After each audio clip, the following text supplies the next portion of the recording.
नमस्ते and welcome to infinity IAS.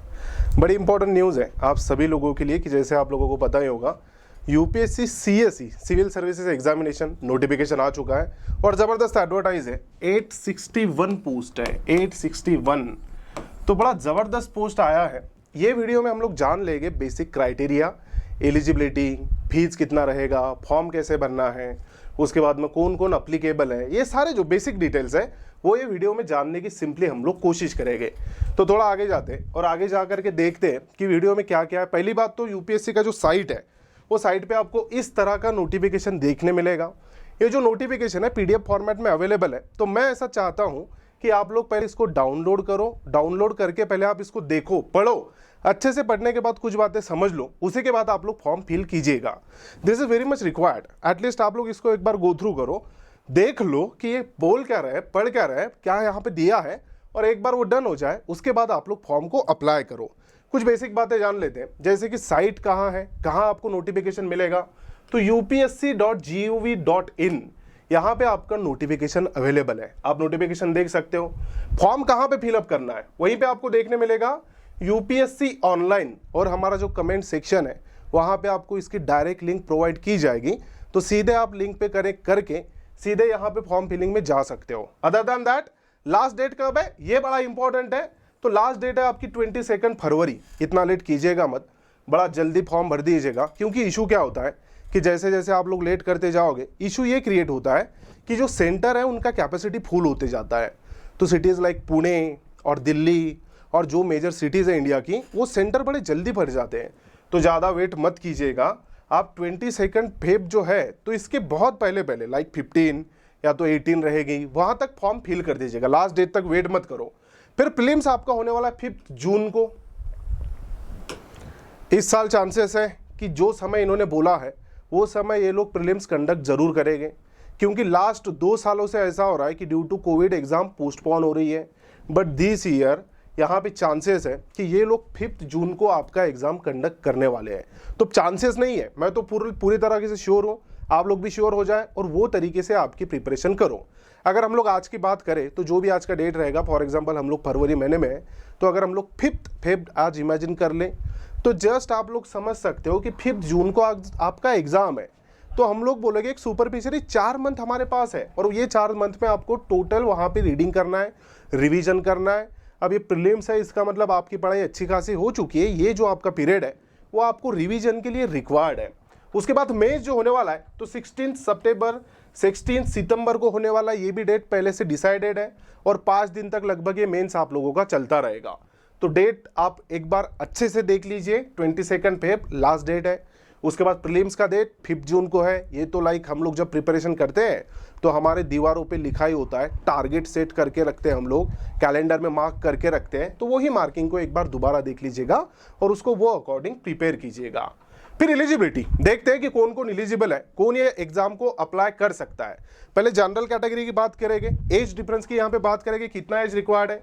तो general की अगर बात करें, जनरल कैटेगरी, तो आपका एज 2 अगस्त 1990 से लेकर के 1 अगस्त 2001 इसके बीच अगर है तो ही आप ये एग्जाम को अपीयर कर सकते हो। This is maximum and this is minimum level. तो ही आप ये एग्जाम को अपीयर कर सकते हो। अगर इसके बीच में आप लोग हो तो फिर वहाँ पे ओबीसीज के लिए थोड़ा रिलैक्सेशन है। उसके बाद में SC ST इनको और रिलैक्सेशन है। तो जो भी आपकी पर्टिकुलरली कैटेगरी रहेगी वो कैटेगरी के अकॉर्डिंग आप डिसाइड कीजिए कि आप यहाँ पे फिट हो या नहीं हो। और ये जो डेट्स है आपकी बर्थ डेट, तो ये डेट मानी जाएगी आपकी मैट्रिकुलेशन की। जो हमारा मैट्रिकुलेशन एग्जाम होता है ना, तो जो आपके सर्टिफिकेट दिए जाते हैं, बोर्ड सर्टिफिकेट, वो ही सर्टिफिकेट की डेट मानी जाएगी। डू रिमेंबर, क्योंकि क्या होता है कि हमारे बर्थडे अलग आते हैं और ऑफिशियल डॉक्यूमेंट पे डेट अलग आती है। अब बर्थडे अलग है, डेट अलग है, हमारा भाई साहब कुछ भी चलता है। तो वो मत करना, जो आपका मैट्रिकुलेशन पे है, जो ऑफिशियल आपकी डेट है, उसी के अकॉर्डिंग ये जायज माना जाएगा। तो एक बार देख लीजिए, चाहे तो स्क्रीनशॉट निकाल लीजिए, या एलिजिबिलिटी यहाँ पे आपकी रहने वाली है। फिर अगर आप डिफेंस पर्सनल हो या तो आप पर्सन विद डिसेबिलिटीज़ हो, तो वहाँ पे भी आपको रिलैक्सेशन है। चाहे आप एक बार ये फाइल में देख लीजिएगा, नोटिफिकेशन में सारे डिटेल दिए हैं। अकॉर्डिंग टू दैट आपको एलिजिबिलिटी क्राइटेरिया आपका पता चल जाएगा कि वेदर यू आर एलिजिबल और नॉट। एज रिलैक्सेशन अगर देखा जाए तो इतने टोटल ये लोगों ने यहाँ पे कंडीशन दे रखे हैं। डिटेल है person with disabilities, okay, benchmark disabilities, तो डिटेल उन्होंने यहाँ पे दे रखा है 1 2 3 4 ये जो भी है। तो इसके लिए 10 सालों का एज रिलैक्सेशन है, 10 year, they have given you 10 years of relaxation. तो अराउंड हम लोग कंसिडर करेंगे भाई 1980 यहाँ तक का ये रिलैक्सेशन है। अगर आप ये कंडीशन में फुलफिल हो रहे हो तो आप नोटिफिकेशन को गो थ्रू करो, फाइल डिटेल तरीके से पढ़ो, वहाँ पे आपको देखने मिलेगा कि इसमें आप हो या नहीं हो, तो देख लीजिएगा। वैसे नोटिफिकेशन में दिया है यूपीएससी के फाइल में, वहाँ पे भी आप क्लियरली इसको देख सकते हो। देन क्वालिफिकेशन क्या होना चाहिए? अब क्वालिफिकेशन बहुत बच्चों का सवाल होता है, बहुत एस्पायरेंट्स का सवाल होता है कि sir whether we are qualified और नॉट, वी डोंट नो। तो अब बहुत से बच्चों का ये भी सवाल है कि सर हम लोग एनिमेशन की डिग्री कर रखी है, मेरी तो कुछ अलग ही डिग्री चल रही है सर, डिजी लॉकर पे मेरी डिग्री है, तो मैं क्या करूं? तो बेसिकली यूपीएससी का क्लियर कट यहाँ पे क्राइटेरिया ये है कि ये लोगों को चाहिए डिग्री आपकी। अगर आपने डिग्री कहीं भी करके रखी है एजुकेशनल, वो अगर लीगल है, वो अगर उसका स्टेटस जायज़ है, तो आप लोग ये एग्ज़ाम के लिए एलिजिबल हो, आप ये एग्ज़ाम दे सकते हो, कोई एतराज़ नहीं है। अब इशू आता है कॉलेज गोइंग स्टूडेंट का, जो लोग फाइनल ईयर में हैं या तो जो लोग कॉलेज गोइंग है। जो लोग कॉलेज गोइंग है उनका इशू ये होता है कि सर हम लोग अभी लाइक लास्ट ईयर में हैं, सर हम लोग अभी लास्ट ईयर में जाने वाले हैं, कि whether we have to fill this form और नॉट, वी आर एलिजिबल और नॉट, ये क्वेश्चन आप लोगों के सामने होता है। तो बेसिक बात ये है कि यूपीएससी का क्राइटेरिया ये है, आप अगर फाइनल ईयर में हो, अगर आपका एज वहाँ पे फिट बैठता है, तो आप लोग एग्ज़ाम के लिए अप्लाई कर सकते हो, प्रीलिम्स के लिए आप अप्लाई कर सकते हो। बट डू रिमेंबर, आपका जो प्रीलिम्स है जून में होने वाला है, उसके बाद आपको डीएएफ वहाँ पे फिल करना पड़ेगा, डैप जिसको हम लोग बोलते हैं डिटेल एप्लीकेशन फॉर्म, डैप।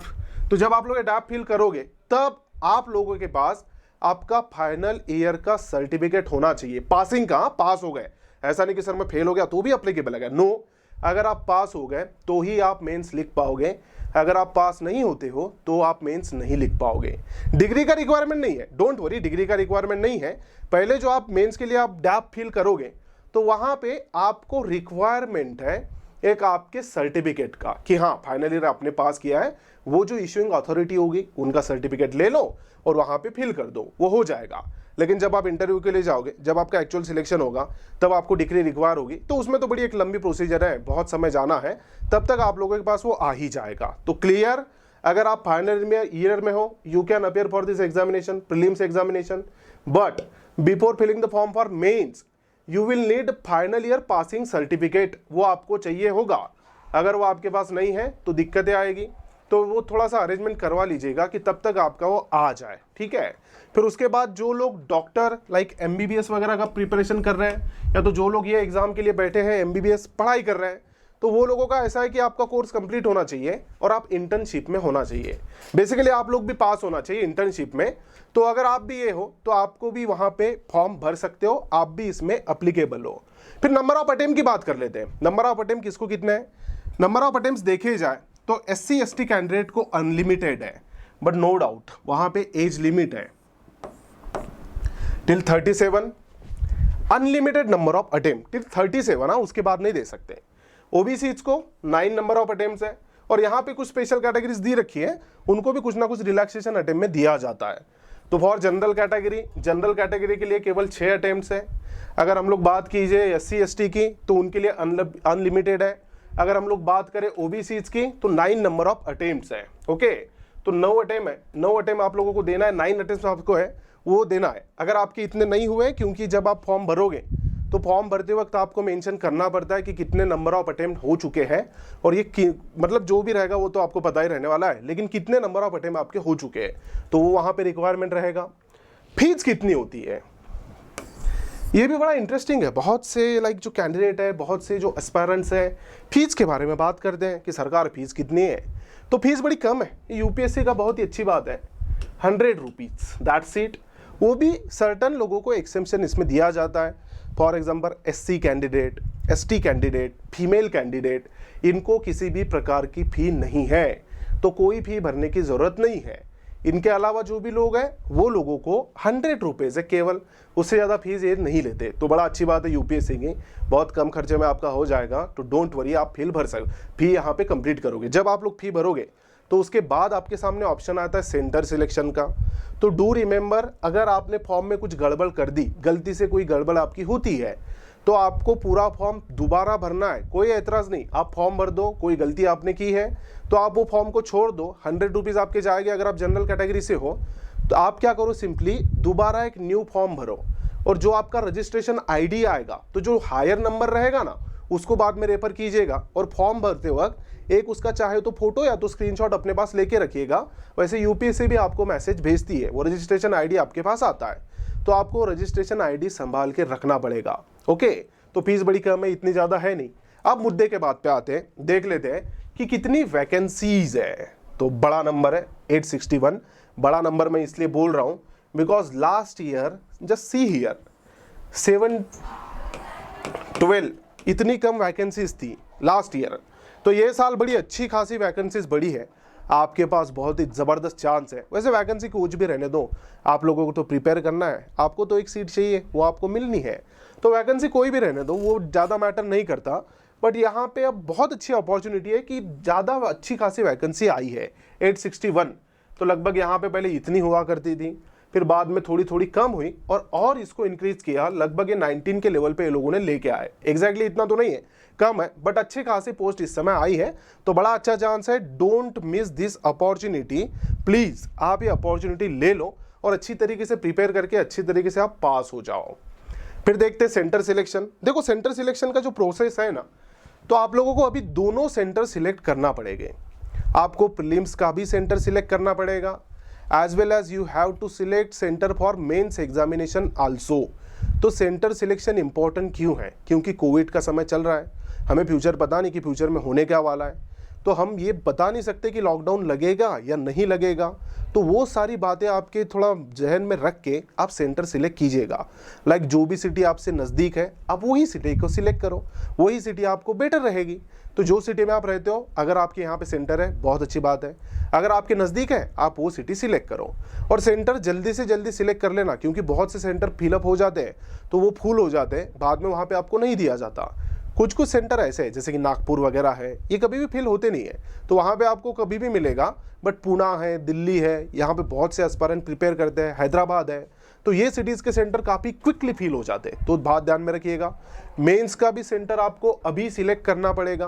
तो जो भी मेंस के सेंटर है, ये लोगों ने वहाँ पे इलाबोरेटली दे के रखे हैं, जो भी आपको कन्वीनियंट है, जो आपके गाँव के घर के नज़दीक है, या तो जहाँ से आप प्रिपरेशन कर रहे हो उसमें का कोई भी सेंटर आप लोग सिलेक्ट कर सकते हो। तो सेंटर सिलेक्शन अभी करना पड़ेगा। उनके अलावा आप लोगों को और कुछ बातें सिलेक्ट करना होती है फॉर्म फिलिंग के वक्त, जैसे कि एक जो कंपलसरी लैंग्वेज है, जो कि हमारी मातृभाषा जनरली हम लोग सिलेक्ट करते हैं, मदर टंग हम लोग जनरली सिलेक्ट करते हैं। फॉर एग्जांपल, अगर कोई पर्सन गुजराती है तो गुजराती लैंग्वेज देता है, कोई राजस्थानी है राजस्थानी लैंग्वेज है, मराठी है, वहाँ पे तमिल है, तेलुगु है, तो एक आपको लैंग्वेज का पेपर सिलेक्ट करना पड़ेगा। अदर देन दैट आप लोगों को ऑप्शनल का पेपर अभी से सिलेक्ट करना पड़ेगा। अदर देन दैट आपको मीडियम ऑफ एग्जामिनेशन अभी से सिलेक्ट करना पड़ेगा।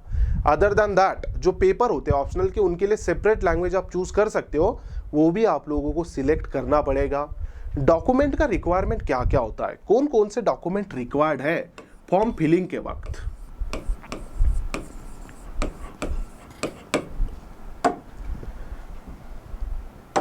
डॉक्यूमेंट देख लेते हैं क्विकली, एक लुक ले लेते हैं कि डॉक्यूमेंट का रिक्वायरमेंट क्या क्या है। तो डॉक्यूमेंट अगर देखे जाए तो अगर आप ओबीसी सेक्शन से बिलोंग करते हो तो आप लोगों को क्रीमी लेयर लगेगा। अगर आपके पास एक क्रीमी लेयर है तो ये आपको लगने वाला है। अगर आप ईडब्ल्यूएस से हो तो आपको ईडब्ल्यूएस का सर्टिफिकेट रिक्वायर्ड रहेगा, रिसेंट वाला निकालिएगा, और जो सेंट्रल अथॉरिटी इशू करती है उसको प्रेफरेंस दिया जाएगा। तो ईडब्ल्यूएस का सर्टिफिकेट आपको चाहिए होगा। अगर आप एससी एसटी कम्युनिटी से बिलोंग करते हो, एससी या तो एसटी, तो आपको कास्ट सर्टिफिकेट चाहिए होगा, तो वो भी आप निकाल के रखिएगा। अगर आपके पास है तो रिसेंट वाला रखिएगा, ज़्यादा पुराने मत रखिएगा, और वही रेफर कीजिएगा। तो अगर आप ओबीसी कम्युनिटी से हो तो आपको क्रीमी लेयर लगने वाला है, अगर आप बिलोंग करते हो तो। उसके क्राइटेरिया है, और यूपीएससी ने उसके क्राइटेरिया अच्छी तरीके से दे रखे, चाहे तो एक बार गो थ्रू कीजिएगा, देखिएगा कि आपको सूटेबल है या नहीं है, कुछ गड़बड़ मत कीजिएगा, क्योंकि बहुत से मैंने एस्पायरेंट ऐसे देखे हैं कि सर क्या होगा, मैं तो यहाँ वहाँ से बना लूँगा। ऐसा मत करो, आप लोग एक ऑफिसर बनने वाले हो, अच्छी तरीके से बिहेव करो। तो अगर आपके पास सच में है, आप क्रीमी लेयर वहाँ पे दिखाओ। उसके बाद EWS अगर आपके पास सच में है, आप ये दिखा सकते हो, आपको सर्टिफिकेट चाहिए होगा। SC ST अगर बिलोंग करते हो तो ये कास्ट सर्टिफिकेट भी आप लोगों को चाहिए होगा। तो ये डॉक्यूमेंट का बेसिक रिक्वायरमेंट है। अदर देन दैट, जो आप लोगों ने डिग्री पास करके रखी है, जो आपका मिनिमम क्राइटेरिया है, तो उसके मार्क एक एवरेज पूछते हैं तो वो भी आपको चाहिए होंगे। उसके बाद एक फोटो आईडी चाहिए होगा, फोटो आईडी का भी रिक्वायरमेंट है। फॉर एग्जांपल आधार, जो बहुत लोग देते हैं, आधार या तो एक आईडी आपको चाहिए, आईडी। और डू रिमेंबर कि जो आईडी आप रेफर करने वाले हो, आपको एग्जाम में भी सेम आईडी कैरी करना पड़ेगा। ओके, तो ये सेम आईडी आपको कैरी करना पड़ेगा। तो ओवरऑल ये हम लोगों ने देखा है फॉर्म कैसे आया है, नोटिफिकेशन 861 वहाँ पे वैकेंसीज है, बहुत अच्छी एडवर्टाइजमेंट है। अगर अभी तक आप लोगों ने प्रिपरेशन नहीं की होगी तो बहुत ही जल्द आपकी प्रिपरेशन स्टार्ट करो। मैं ऐसे एक्सपेक्ट करता हूँ कि बच्चों का अच्छी खासी पढ़ाई हो चुकी होगी और जस्ट रिवीजन सेक्शन बाकी होगा, तो रिवीजन करो। आप लोगों के लिए इन्फिनिटी IAS ने बड़ी अच्छी से टेस्ट डिज़ाइन करके रखी है, तो आप लोग वो टेस्ट सीरीज़ के लिए भी अप्लाई कर सकते हो। बहुत अच्छी तरीके से टेस्ट वो डिज़ाइन है, तो प्रीलिम्स का वहाँ पे जो सही है रिक्वायरमेंट, वो सारा का सारा फुलफिल किया जाएगा। तो ये तरीके से आप पढ़ाई करना है और ये तरीके से फॉर्म फिलअप करना है। डू रिमेंबर कि फॉर्म फिलअप करते वक्त थोड़ा केयरफुल रहना, कॉशियस रहना, कोई गलती नहीं होना चाहिए। एंड इन केस गलती होती भी है तो कोई बात नहीं, आप टोटल न्यू तरीके से फॉर्म दोबारा फिलअप कर सकते हो, उसमें कोई एतराज़ नहीं है। So thank you very much. I am myself Ajinkya Rajput and this is infinity IAS। Thank you very much, best of luck.